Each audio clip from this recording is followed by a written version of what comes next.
এবার মন্দিরে আসলে হোলি খেলা নিষেধ। এই যে তার প্রমাণ দেখেন, এই যে ভিতরে প্রশাসনের পুলিশ, এই যে আর্মি দিয়ে দাঁড়া করানো। এবং আমি যদি একটু জুম করে দেখাই,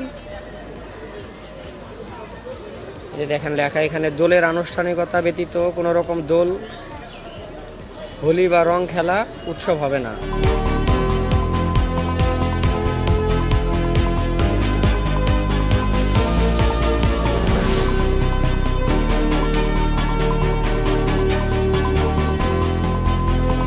আমার দেশে আমার মন্দিরের ভিতরে আমি হোলি খেলবো, এখানে নিষেধ করবে কেন? এই দেখেন ভিতরে যে আর্মি দিয়ে দাঁড়া করানো, এখানে যত আবিরের দোকানগুলো আছে, আবির এখানে বিক্রি করতে দিচ্ছে না। আবির বিক্রি করা এবং আবির নিয়ে খেলা সম্পূর্ণ নিষেধ। এখানে নাকি ঝুঁকি আছে, ব্যাপারটা এরকম।